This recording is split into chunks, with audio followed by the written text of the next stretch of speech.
अगर आज आपकी ज़िंदगी में पैसा नहीं है, सपोर्ट नहीं है और डायरेक्शन भी नहीं है, तो ये वीडियो आपके लिए सिर्फ एक कहानी नहीं, एक टर्निंग पॉइंट बन सकता है।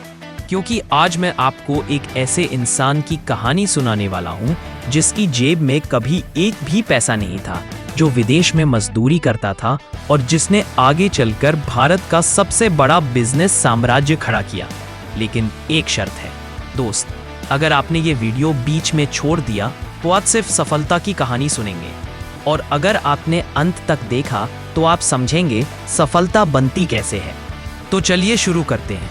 नमस्कार दोस्तों, स्वागत है आपका स्मॉल स्टेप्स टुवर्ड सक्सेस में। आज की इस कहानी को आप बेहतर समझ सके, इसके लिए हमने इसे 7 चैप्टर्स में बांटा है। चैप्टर 1, जीरो से भी नीचे की शुरुआत। जिस इंसान की आज हम बात कर रहे हैं उनका नाम है धीरूभाई अंबानी।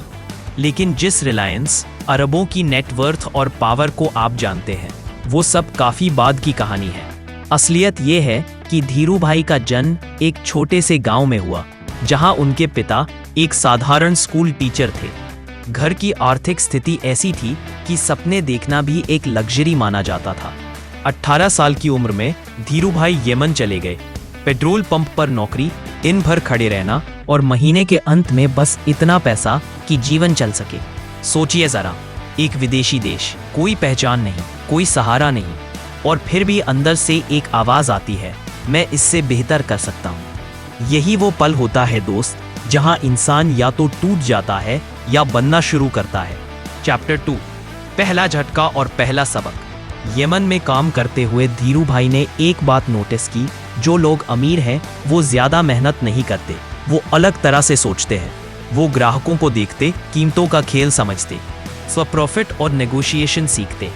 यही उनके दिमाग में बिजनेस का पहला बीज पड़ा।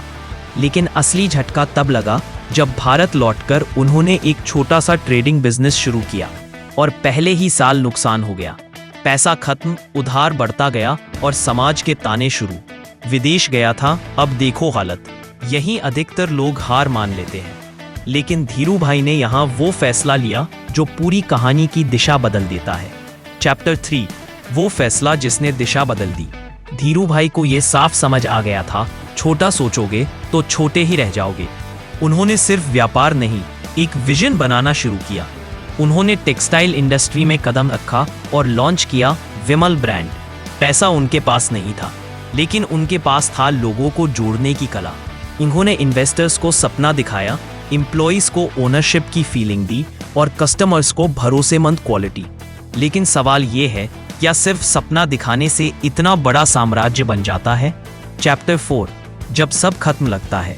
अब कहानी उस मोड़ पर आती है जहां लगता है सब खत्म। Stock market crash, political pressure और पावरफुल अपोनेंट्स। रिलायंस को गिराने की पूरी कोशिश की गई। अखबारों में लिखा गया, अंबानी का खेल खत्म।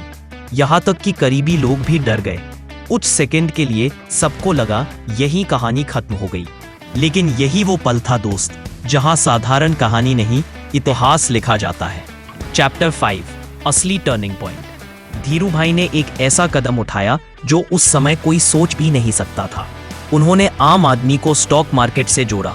उन्होंने कहा, रिलायंस सिर्फ मेरी नहीं, ये भारत की कंपनी है। लाखों मिडिल क्लास लोगों ने छोटे छोटे निवेश किए, और यही रिलायंस लोगों की ताकत से खड़ी हुई। लेकिन सवाल अब भी बाकी है, क्या नेटवर्थ सिर्फ पैसे से मापी जाती है? चैप्टर 6, नेटवर्थ नहीं, माइंडसेट की जीत। धीरूभाई अंबानी की सबसे बड़ी संपत्ति पैसा नहीं थी, उनकी असली ताकत थी विजन, रिस्क लेने की हिम्मत और लोगों पर भरोसा। वो मानते थे, अगर आपका सपना बड़ा है तो लोग अपने आप जुड़ते हैं। आज रिलायंस अरबों की कंपनी है, लेकिन असली जीत उस माइंडसेट की है जो जीरो से शुरू हुआ।